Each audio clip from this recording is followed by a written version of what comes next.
Are you tired all of the time? I mean, like all the time, no matter how much sleep you get, whether it's 8 hours, 10 hours, whatever, whether you slept the whole weekend, do you still wake up totally exhausted?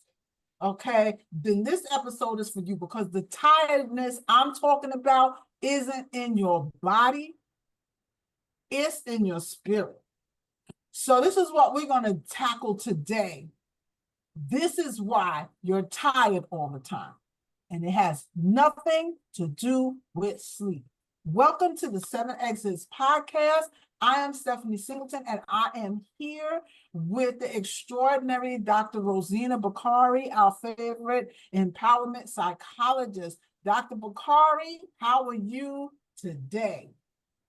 I am doing well and can't wait to get into this conversation. That really makes, I'm going to say that makes two of us, right? Because I think there's probably not a person out there who hasn't at one time just been like, why am I so daggone tired? So I know that you say there's 3 main reasons why we're always tired, and it's not about sleep. So can you give us one of those, just start with one of those reasons? I sure can. So I'm excited to talk about this because I frequently talk about the mind-body connection. And there is no better evidence of that than how we sleep. How we sleep is a reflection of what's happening in our mind as well as in our bodies. So when our minds are not at rest, it's difficult for our bodies to be at proper rest. So even when we sleep, we're not at rest. There's a difference between rest and sleep, right? And so we want our minds to be at rest so that our bodies can rest. So I'll give you reason number 1 is because you are managing too many emotions. You're carrying too many emotions, and they're not necessarily even depressive emotions. They could be you're planning a wedding, moving across town, and something else. So it's not even necessarily that bad things are on your mind, but too many things are on your mind that you're not putting in the right baskets to address or prioritize, or maybe you're just overly concerned because the quantity of things that you're dealing with. So the number 1 reason you're waking up exhausted is because you haven't put your mind to sleep before you close your eyes.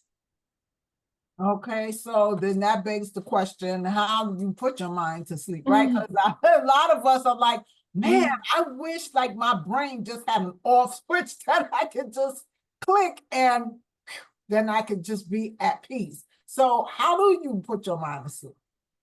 So conscious living, that's important. That's what we talk about most as 7 X's is conscious living. So being aware of what it is that you're thinking about. Some of us, our minds just run rampant. We don't even stop to think about what's on our minds. But we have our mind and then we have our consciousness. They're not the same. So we have to bring consciousness into our thinking so that we can become aware of, oh, I'm thinking, oh, my mind is rambling, oh, my mind is not at rest. And then we can implement the tools that we have, whether it's through learning some tapping techniques, whether it's through learning some breathing techniques, whether it's through writing down. Sometimes you can simply, for example, write out all the things that are on your mind. And so you get it outside of you and it feels like it has a place to rest separate from your mind, so you're not carrying it to bed. It may mean calling someone and talking about those things at some point during the day or over the next few days, but it's getting it outside of you, settling it, allowing it to settle somewhere other than in your memory, where it's just constantly the thing that you are thinking about because you haven't addressed it properly or because it just feels too heavy. Okay, so that's number 1, managing too many emotions. What's the second one? So the second one is that you are living outside of alignment with yourself.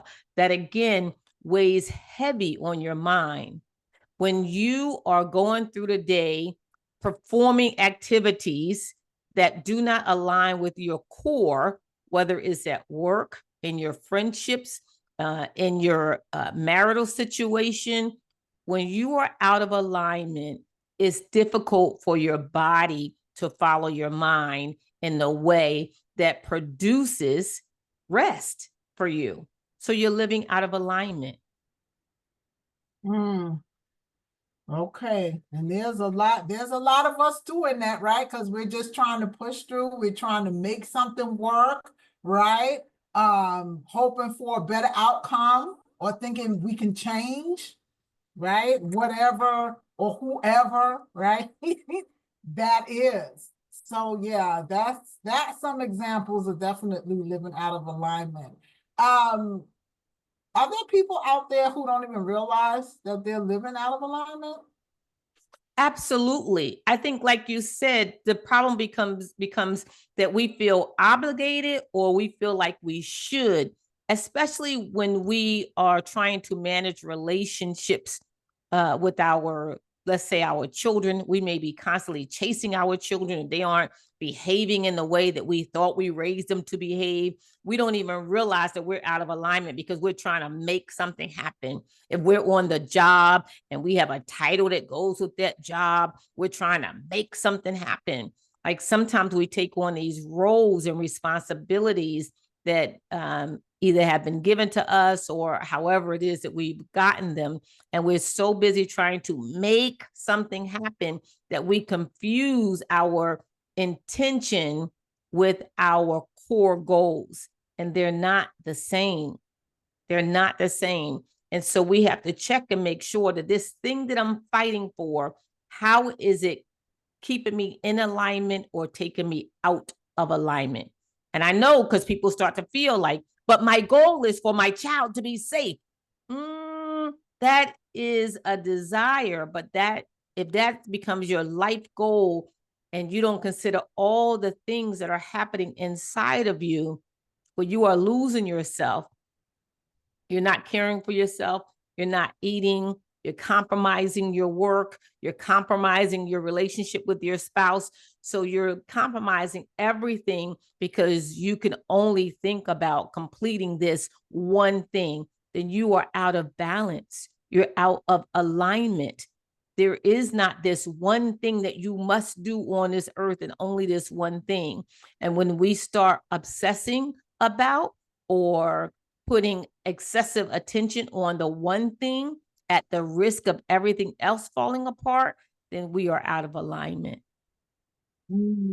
So that's the difference. But is that the difference between the intention and then your core? Right.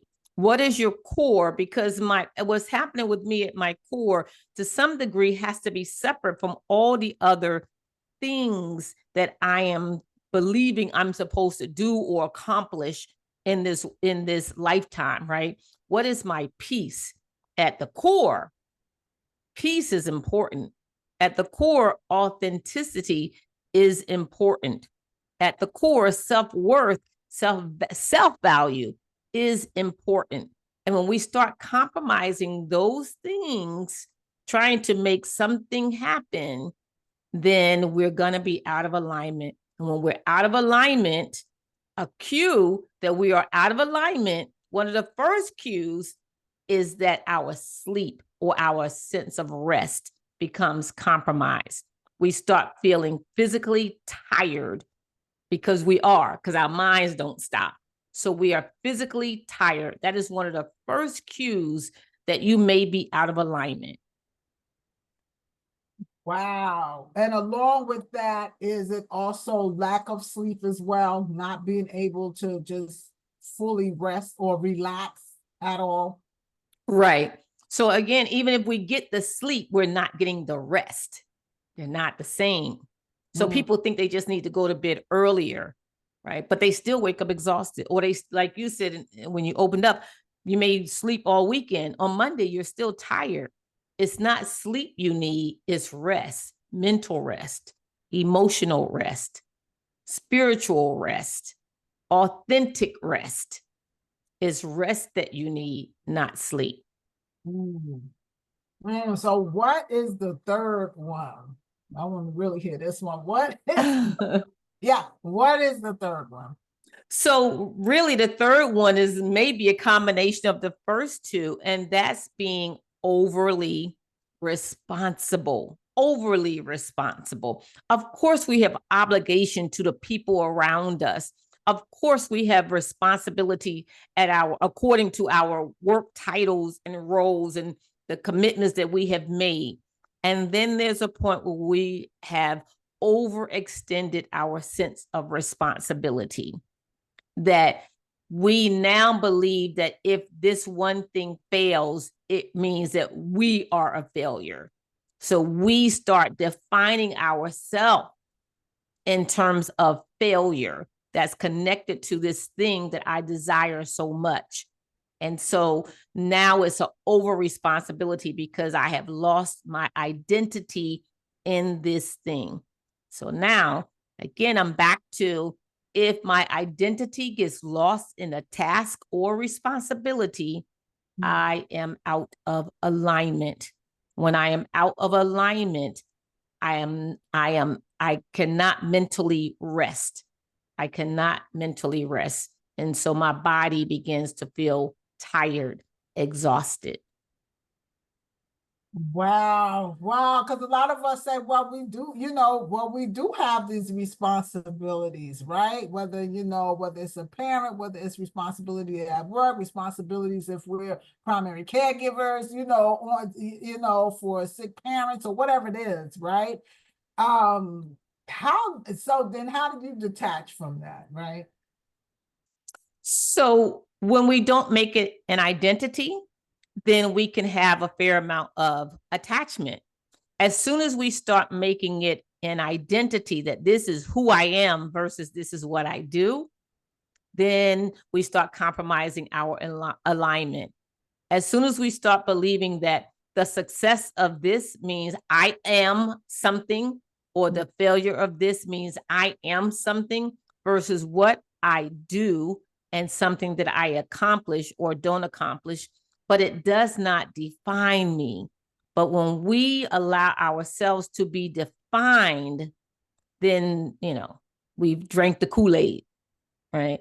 And so the problem is when we do, and part of it is that when we start having early success, right, we start feeling ourselves, it's easy to take on that identity. Look what I have done. Look what I've done, right?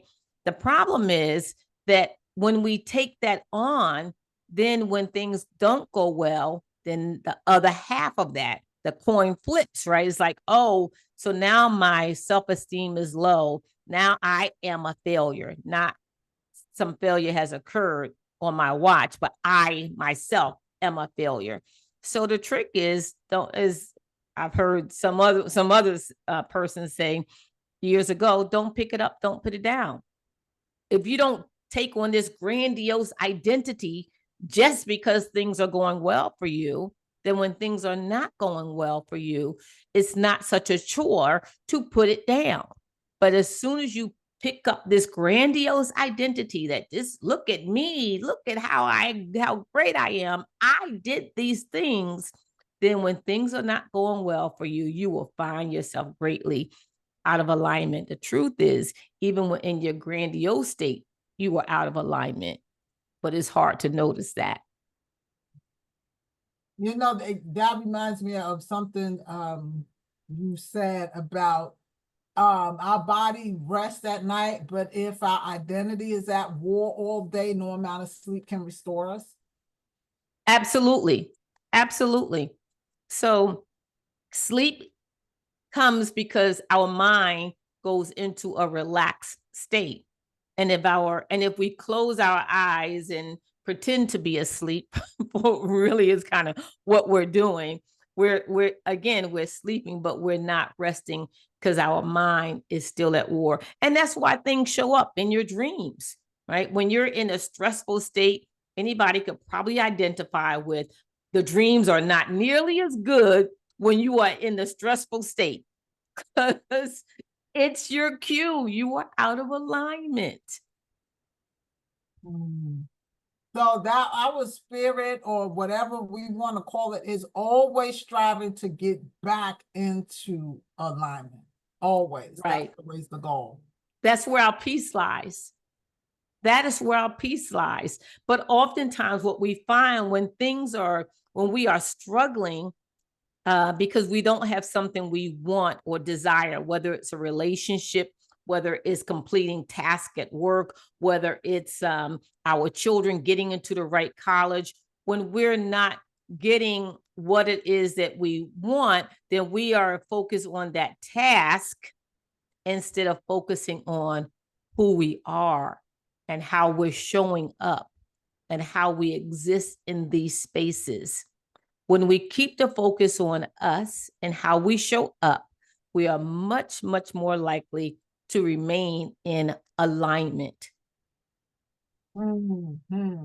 So for all of us who find ourselves in this situation where we're really not resting, we're constantly exhausted, what are some of the things that we can ask ourselves? Is there some type of specific questions or inquiry self-inquiry that we can do to kind of like just get our finger on the pulse of what's happening? I think we can ask, what do we want in this moment? What do we really want? Because okay, and the answer might come back, well, I want my child to fill out their college applications and they're not filling them out. And that's creating anxiety because I don't know where my kid is going to be when they graduate from high school in a few months. So that's the surface answer. That's the mind answer, not surface. That's the busy mind answer. That's the problem that the mind is trying to solve, right? And so when our mind is busy, we don't rest. So the question then becomes, how do I turn that reality into a self-reflection? What happens if I say, so what? So what if my child doesn't complete these applications? So what if my child doesn't intend to attend to the school? So find out, keep asking yourself that until you can honestly determine what it is you are attached to, what it is that you are afraid of being, of looking like, or being judged by. But everybody in my family has gone to college. And so if my child doesn't complete this task, then it says something about me. So now we can get into some honest moments. This not even about your child. It's about you. And when we can start getting to that level of honesty, then we can start doing the work on who we are instead of who our child is.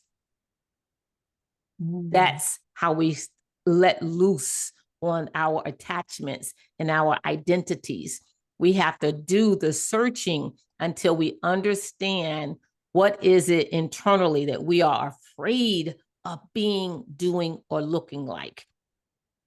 And then we are manifesting that fear on the outside with our over responsibility or concern for whatever the situation is. So that question really is, so what? What am I of what? So what if that happens? What do I think that says about me? Yes. Yes. Okay. Yep. Okay. That's that probably would take a few layers of peeling back, right? Yeah. Right. Because then we're going to get into our belief system, our mindset, our belief system, our indoctrinations. Then, as we say in 7X's, we can start really unwrapping these exit things. What do we need to leave behind? Okay, so where do we, okay, so when you ask that question, then of so what? So what if this happens? What is my biggest fear that this says about me? Or what do I think that this is gonna say about me, right? So I guess the strategy would be to just try to pinpoint, okay, what do I think is really draining me right now? Or what area of my life is really taking, am I obsessing with? That's really taking up a lot of my time. That's what we would really pose that question first. Right. I mean, you're trying to get at what am I carrying that I need to put down? What are the things that are what's really causing this stress or anxiety or whatever it is that's exhausting me mentally? What am I carrying that I need to put down? So that the focus is on you and what you can control versus what you're trying to make someone else do for you to be happy and for you to have comfort. Right. So you're trying to find that thing in that you can control, which is your belief system, what you've been indoctrinated with, what things are holding you back from your peace. Because your child not filling out their application is not holding you back from your peace. What's holding you back from your peace is your belief about your child not filling out those applications and what it says about you. Or your belief about what that says about me, or what does that make me if I don't take on all of these responsibilities, right? Right. Yeah. Right. Yeah. Right. Yeah. Because those are things that we're carrying. Those are beliefs that we're holding on to that may have served us to get here, but may not serve us to get there. So we have to always be willing to ask ourselves, so maybe this is question number 2, or that to ask ourselves, what am I willing to let go? What am I willing to put down? What am I willing to let go? What exit do I need to take so that my mind can begin to rest?